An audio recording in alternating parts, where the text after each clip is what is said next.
பிதா சுதன் பரிசுத்த ஆவியின் பெயராலே ஆமேன். திருப்பாடல்கள் புத்தகத்தில் இருந்து வாசகம். அதிகாரம் 89, இறைவார்த்தை 21. என் கை எப்பொழுதும் அவனோடு இருக்கும், என் புயம் உண்மையாகவே அவனை வலிமைப்படுத்தும். ஆண்டவரின் அருள் வாக்கு. இறைவா உமக்கு நன்றி. கிறிஸ்துவுக்குள் பிரியமான என் அன்பு சகோதர சகோதரிகளே, இன்று காலை பொழுதிலே ஆண்டவர் உங்களுக்காக ஜெபிக்கும்படியாகவும் உங்களை ஆசீர்வதிக்கும்படியாகவும் என்னோடு அவர் பேசி இருக்கின்றார். எனவே இந்த நேரத்திலே நான் உங்களை ஆசீர்வதிப்பதற்கு முன்பாக ஆண்டவர் தரக்கூடிய வார்த்தைகளை நான் பகிர்ந்து கொள்கின்றேன். ஆண்டவருடைய வார்த்தைகள் நமக்குள் கடந்து வரும் பொழுது நம்முடைய வாழ்க்கையிலே தானாகவே ஆசீர்வாதம் கடந்து வருகின்றன.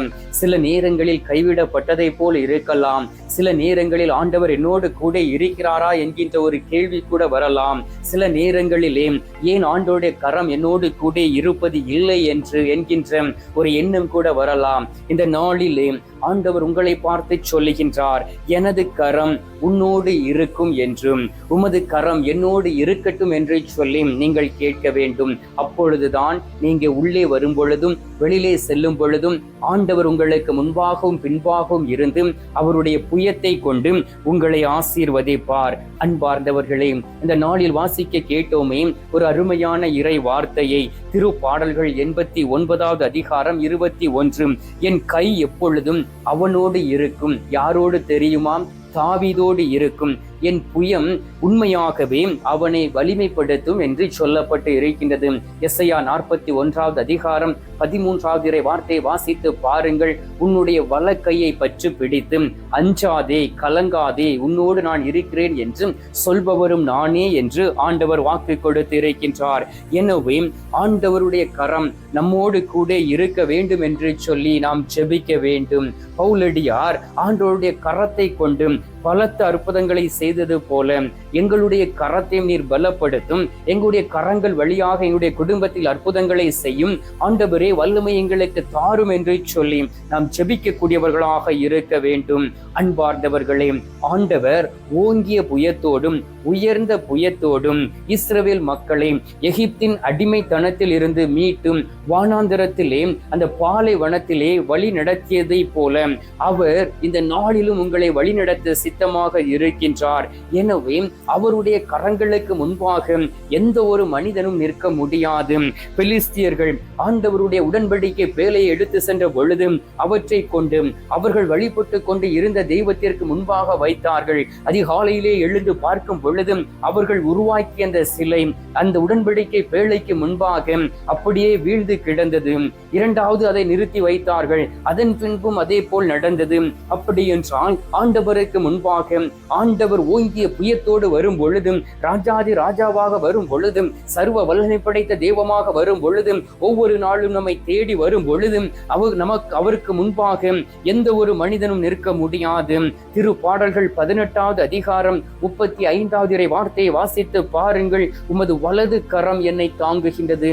தாவீது சொல்லுகின்றார், எப்பொழுதும் என் உம்மை எனது கண்களுக்கு முன்பாக வலது கரத்திற்கு முன்பாக வைத்திருக்கிறேன் என்று சொல்லுகின்றார். அன்பார்ந்தவர்களே, தாவீது ஒரு சாட்சியாக இருந்தார். நம்முடைய காலங்களிலும் ஆண்டவருடைய கரத்தில் இருக்கின்றது. நம்முடைய காலம் ஆண்டவருடைய கரத்தில் இருக்கின்றது. கடவுளுடைய கரம் நம்மை ஆசீர்வதித்துக் கொண்டே இருக்கிறபடியினால் இந்த நாளிலே அதிகாலையிலே எழுந்து அவருடைய திரு சமூகத்திற்கு முன்பாக அமர்ந்து நம்மால் ஜெபிக்க முடிகின்றது. இந்த நாளில் உங்களால் சுவாசிக்க முடிகின்றதாம், உண்ண முடிகின்றதாம், உங்களால் தண்ணீர் குடிக்க முடிகின்றதாம், உங்களால் வேலை செய்ய முடிகின்றதா என்றால் அது ஆண்டவர் கொடுத்த ஆசீர்வாதம். அவருடைய கரம் உங்களோடு கூட இருக்கிறபடியினால். அன்பார்ந்தவர்களே, புனித பிரான்சிஸ் சேவியர் அவர்கள் நம்மளுடைய நாட்டுக்குள்ளே கடவுளுடைய பணிக்காக வந்த பொழுதும் அவரை புறக்கணித்தார்கள், வேதனைப்படுத்தினார்கள். ஆனாலும் அவர் கையில் ஒரு மணியை வைத்துக் கொண்டு சிறு பிள்ளைகளை அழைத்து கொண்டு கடல் புறமாக சென்று ஆண்டவருடைய வார்த்தைகளை அறிவித்தார். அவர் ஒதுக்கப்பட்டார். அவர் புறக்கணிக்கப்பட்டார். ஆனால் ஆண்டவரை நோக்கி ஜெபிக்கக்கூடியவராக இருந்தார். அவர் உபவாசி ஜெபித்தார். ஆண்டவரே உமது கரம் என்னோடு கூட இருக்கட்டும் என்று ஜெபித்த பொழுது ஆண்டவருடைய கரம் அவரோடு கூட இருந்து தென்னிந்தியாவில் இருக்கக்கூடிய அநேக ஊர்களிலே மக்களை மனமாற்றி அவர்களை கிறிஸ்துவுக்குள் வழி நடத்தினார். அன்பார்ந்தவர்களே, ஒரு சாதாரண ஒரு போலீஸ் அதிகாரிக்கு பின்பாக முழு போலீஸ் இலாகாவும் அதிகாரிகளும் அரசாங்கமும் இருக்கிறது போல நாம் கடவுளோடு இருக்கும் பொழுதும், கடவுளுடைய கரம் நம்மோடு கூட இருக்கும் பொழுதும், வானக படைகளும் முதன்மை தூதர்களும் அனைத்து புனிதர்களும் நமக்கு முன்பாக இருப்பார்கள் என்பதை நீங்கள் அறிந்து கொள்ள வேண்டும்.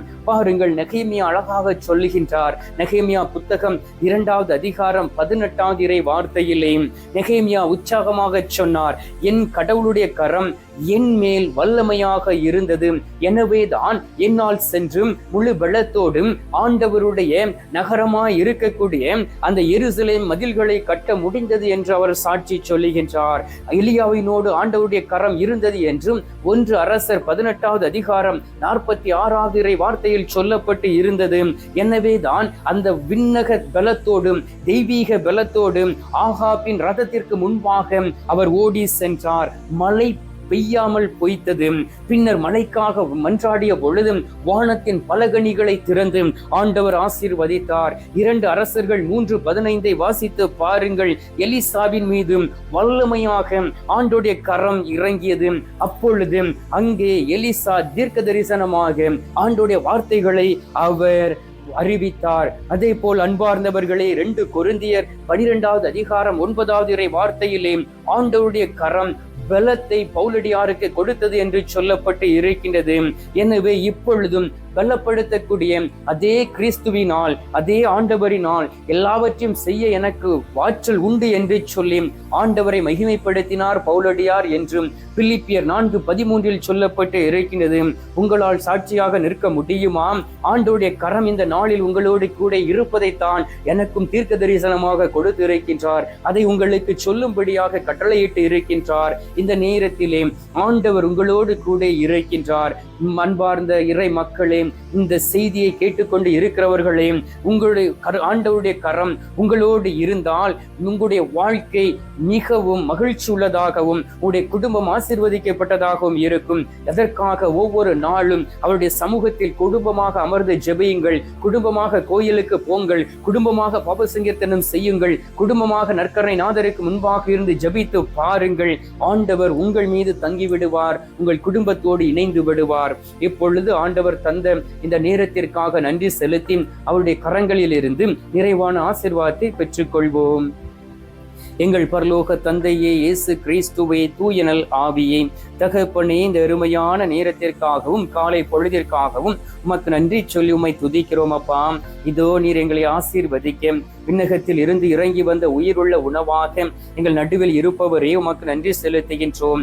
ராஜாதி ராஜாவாகவும் சர்வ வல்லமை படைத்த தெய்வமாகவும் எங்களோடு கூட இருக்கின்றீர். அன்பார்ந்த இயேசு சுவாமி, ஒவ்வொரு பிள்ளைகளையும் நிறைவாக ஆசீர்வதிப்பீராக. உமது அன்பு கரம் ஒவ்வொருவரோடும் கூட இருப்பதாக.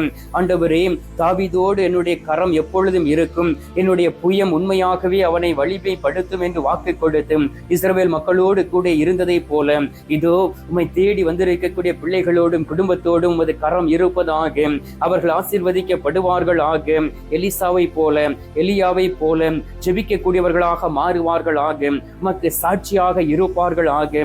ஆண்டவரே, ஏதாவது ஒரு காரியத்திற்காக உம்மை நோக்கி ஜெபித்துக் கொண்டு இருக்கிறார்கள். ஆயிரக்கணக்கான மக்கள் விண்ணப்பங்களை ஏறெடுத்து ஜெபித்துக் கொண்டு இருக்கிறார்கள்.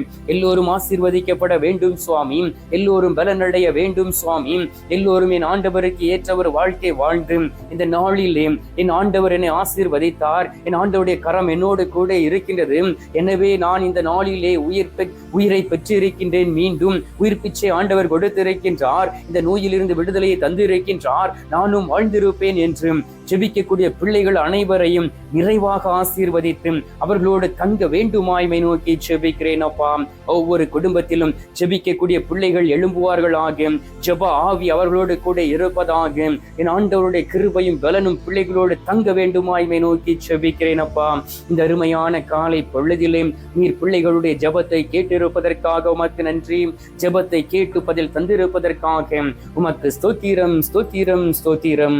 மீட்பெரும் இரட்சகருமான இயேசுவின் திருக்கரத்தில் ஒப்புக் கொடுத்து எங்கள் தாய் கன்னி மரியாள் வழியாக ஜெபிக்கின்றோம். அன்பு தந்தையே, ஆமேன். பரலோகத்தில் இருக்கிற எங்கள் பிதாவே, உம்முடைய நாமம் அர்ச்சிக்கப்படுவதாக, உமது ராஜ்யம் வருக, உமது சித்தம் பரலோகத்தில் செய்யப்படுவது போல பூலோகத்திலும் செய்யப்படுவதாக. எங்கள் அனுதின உணவை எங்களுக்கென்று அளித்தருளும். எங்களுக்கு தீமை செய்கிறவர்களை நாங்கள் பொறுப்பது போல எங்கள் பாவங்களை பொறுத்தருளும். எங்களை சோதனை விளைவிடாதையும் தீமையில் இருந்து எங்களை ரட்சித்தருளும். ஆமேன். அருள் நிறைந்த மரியே வாழ்க, கர்த்தர் உடனே பெண்களுக்குள் ஆசீர்வதிக்கப்பட்டவள் நீரே. உம்முடைய திருவயிற்றின் கனியாகிய இயேசுவும் ஆசீர்வதிக்கப்பட்டவரே. அச்சிஷ்ட மரியே, சர்வேசுடைய மாதாவே, பாவிகளா இருக்கிற எங்களுக்காக இப்பொழுதும் எங்கள் மரண நேரத்திலும் வேண்டிக் கொள்ளும். ஆமீன். பிதாவுக்கும் சுதனுக்கும் பரிசுத்த ஆவிக்கும் மகிமை உண்டாவதாக. ஆதியில் இருந்தது போல இப்பொழுதும் எப்பொழுதும் என்றென்றும் இருப்பதாக. ஆமீன். அன்பார்ந்தவர்களே, நற்கருணை நாதர் தரும் ஆசீர்வாதத்தை மகிழ்ச்சியோடும் சந்தோஷத்தோடும் பெற்றுக்கொள்வோம். ஆண்டுடைய கரம் உங்களோடு இருந்து வழி நடத்தும்.